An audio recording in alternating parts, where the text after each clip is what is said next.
Halo semuanya, di sini kita sudah berada di lokasi usaha, yaitu usaha AC dan instalasi. Jadi pada kesempatan kali ini kita bertujuan untuk menggali motivasi apa sih atau strategi apa sih yang pelaku usaha agar usahanya tuh tetap berjalan. Jadi yuk simak wawancara dari narasumber kita. Sekarang di sini kita sudah bersama narasumber. Oke Bapak, mungkin Bapak bisa perkenalkan nama, usaha Bapak, dan sejak kapan usaha ini berjalan? Oh iya, Assalamualaikum warahmatullahi wabarakatuh. Nama saya Pak Yani, lengkapnya Pak Ismayani, dia bisa dipanggil Pak Yani. Perusahaan ini berdiri sejak tahun 2007. Kita bergerak di dalam teknik pendingin AC. Terus sampai sekarang udah berjalan kurang lebih 17 tahun. 17 tahun. 17 tahun. Kita tetap satu jenis pekerjaan saja. Yang pengen kita tahu nih, apa sih motivasi utama Bapak dalam membangun usaha ini? Motivasi satu, kata agama itu kan sebaik-baik orang terus bermanfaat bagi daerah lingkungannya. Yang pertama itu. Yang kedua, kita bisa membuka lapangan pekerjaan. Jadi bisa membantu pemuda-pemuda yang tidak memiliki pekerjaan, yang tidak memiliki skill, karena sekarang itu skill yang dicari sekarang. Kalau kita punya skill, kemampuan yang satu bidang tertentu, itu lumayan sangat berarti sekali untuk kedepannya dan kehidupan sehari-hari, soalnya bisa diterapkan bidang pekerjaan tersebut. Untuk bagaimana awal mula usaha ini dibentuk dari segi modal, peralatan, dan keahlian? Oke, jadi pertama itu sebelum ini ada cerita sedikit dulu. Jadi sebelum usaha ini berjalan, saya sendiri ikut orang dulu belajar kerja. Jadi teknisi AC, namanya itu Surabaya Mitra Mandiri. Sekarang itu jadi Yaoya. Yang jadi Yaoya sekarang itu di sana tempatnya dulu, namanya Surabaya Mitra Mandiri. Itu tahun 2003. Nah, berikutnya alhamdulillah kita ini dulu dapat pergi magang ke Jepang. Jadi magang ke Jepang tuh 3 tahun. Kerjanya di sana kita buat gear Toyota. Jadi satu hari itu bisa buat gear Toyota itu 500 biji. Artinya Jepang itu bisa produksi mobil sehari 500 biji. Nah, dari berangkat 2004, pulang 2007, dari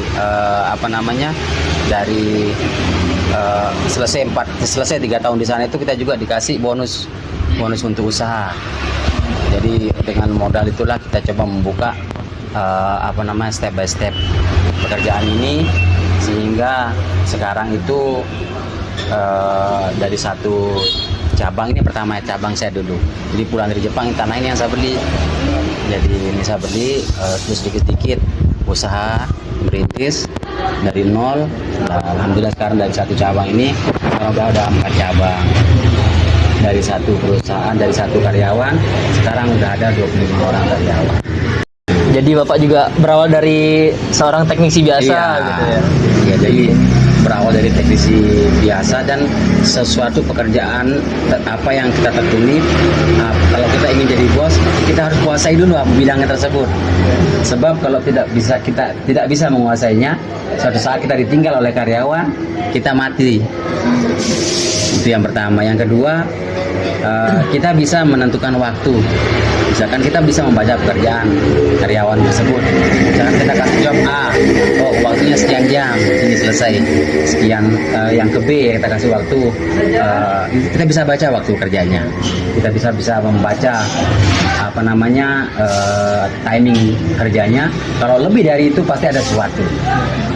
Nah, jadi kalau udah kita kuasai bidang tersebut, jadi gampang membaca gerak-gerik karyawan, membaca waktu. Kita juga enak bisa mengatur waktu sendiri, bukan waktu yang mengatur kita. Terus Terus untuk apa tantangan terbesar yang pernah Bapak hadapi dan bagaimana cara mengatasinya? Tantangan terbesar yaitu adalah karyawan yang sudah bisa, yang sudah bagus di sini itu berhenti. Itu tantangannya. Tapi di samping tantangan tersebut ada hikmahnya. Jadi ada hikmahnya itu apa? Jadi mereka sudah yang udah lama di sini, yang udah ikut 3 tahun, 5 tahun, 7 tahun, bahkan ada yang 10 tahun, itu berhenti mengundurkan diri dengan membuka usaha sendiri. Jadi kita bisa membuka usaha mandiri teman-teman yang lain. Jadi tidak tergantung terus sama kita kerja. Ya, jadi tekankan dari awal di sini semua karyawan. Kalau mau sudah bisa, kalau sudah mampu, silahkan berhenti. Untuk membuat lapangan kerja baru. Kalau solusinya ya kita harus ambil lagi dari adik-adik SMK yang mau bekerja. Saya enggak kalau karyawan itu satu, yang penting dia mau kerja aja. Terserah dia tamat SD, SMP, SMA, apapun jurusannya, apakah dia enggak ada pernah sekolah pun, kalau dia penting dia mau kerja sungguh-sungguh, kita terima. Penting satu dah, itu dia mau kerja sama jujur. Jujur itu yang penting. Jadi kompeten gitu ya. Iya. Harus punya kemauan gitu Harus ya. ada kemauan yang keras. Soalnya susah kalau kita ajarkan orang yang tidak mau itu ibarat kita dorong mobil mogok. Tidak mau dia. Tidak mau dia jalan. Tidak mau dia jalan. Susah.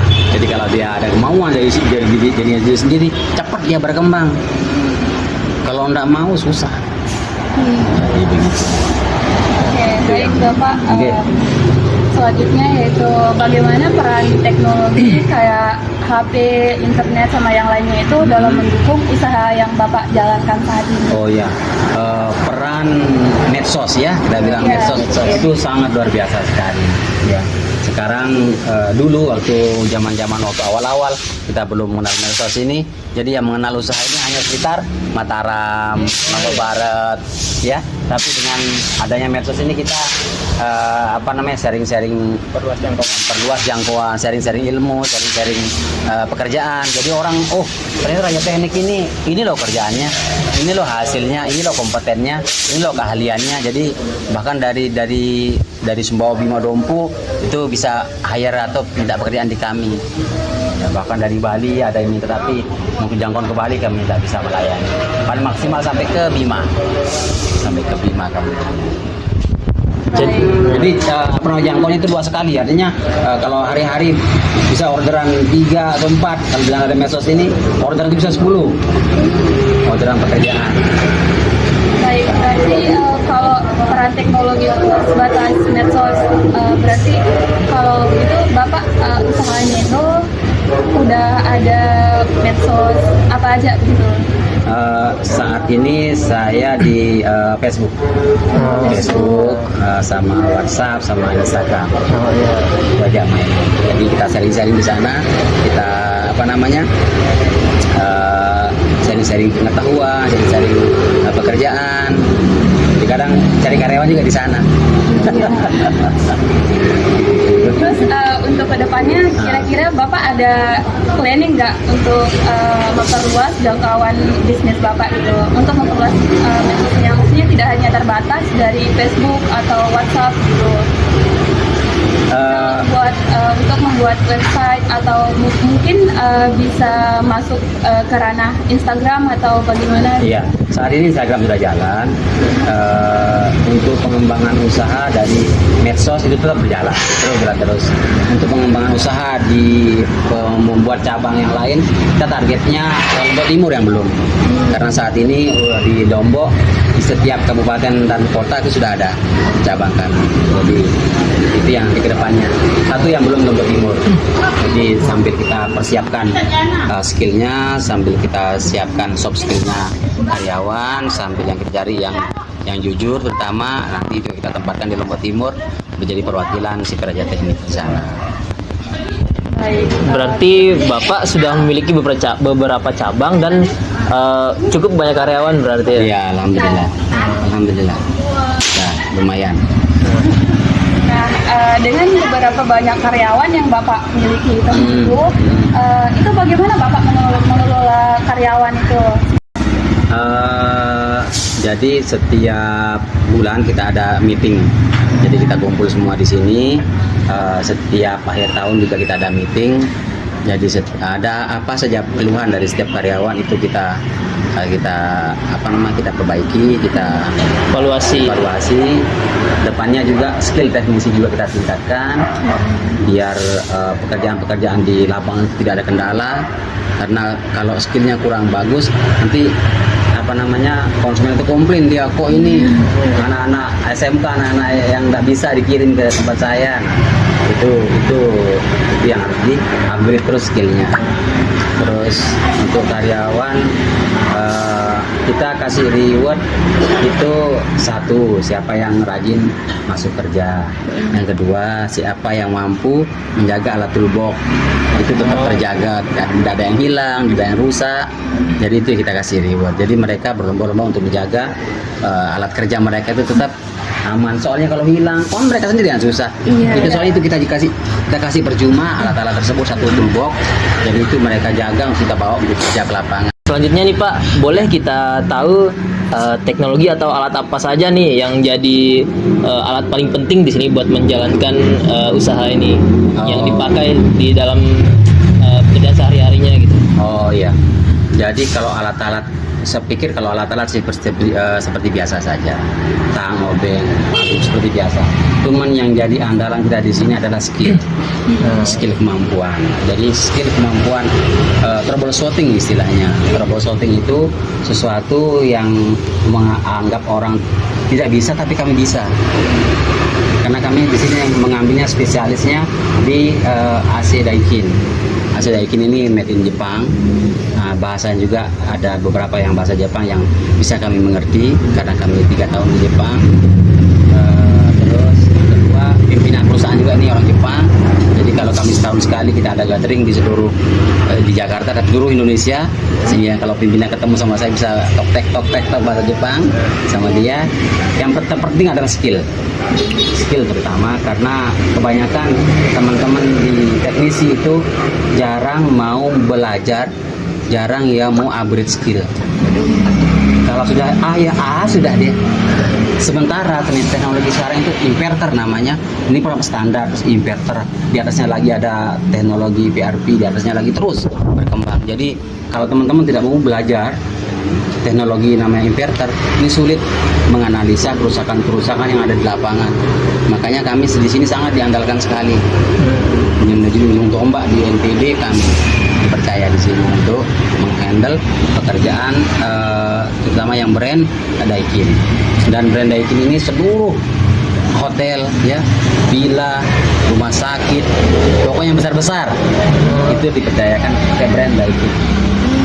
Karena kuat dia, karena dia produk dari Jepang, bukan dari Cina, ya, tapi yang sangat bagus, sehingga skill untuk apabila ada kerusakan tersebut mereka tidak akan pernah lari ke kami, pasti berkiblat ke pasti ke Raja Teknik aja dah, pasti ke sini aja dia lari, karena kita sebagai service centernya.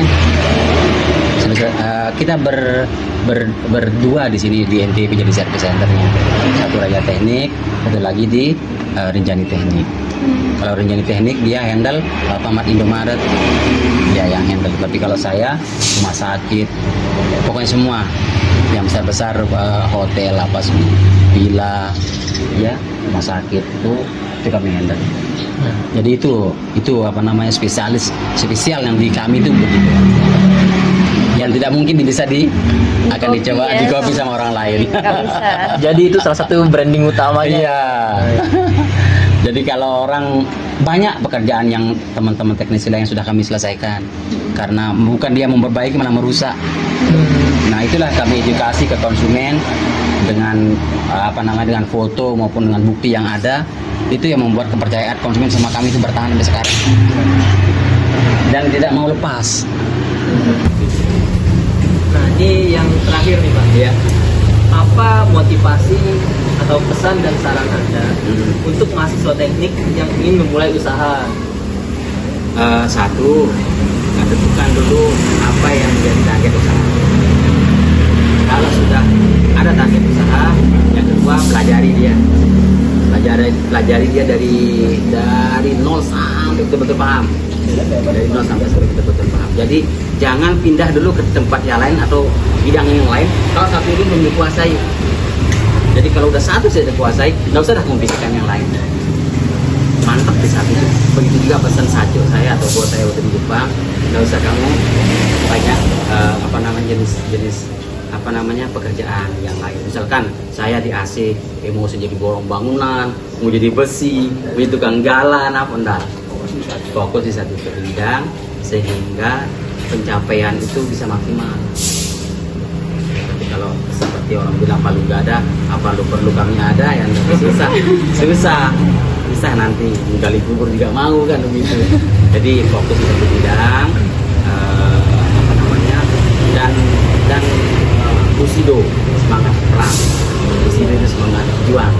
Tanpa jangan kalau udah sekali nggak bisa menyerah. Jangan. Kau saya. Jadi ini pesan utama buat teman-teman mahasiswa teknik nih. Iya.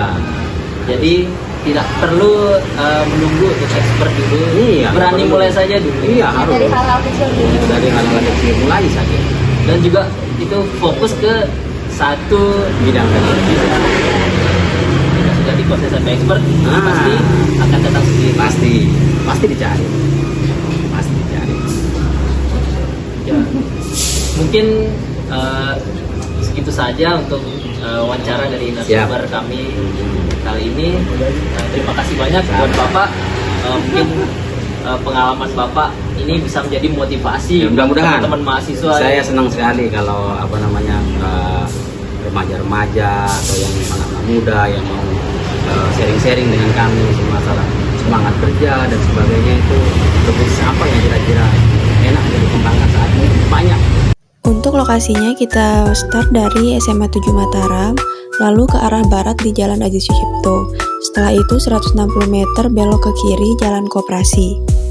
Lalu 500 meter belok ke kiri Jalan Duku Saleh. Setelah itu 450 meter kita bakal tiba di CV Raja Teknik. Bushido, Semangat!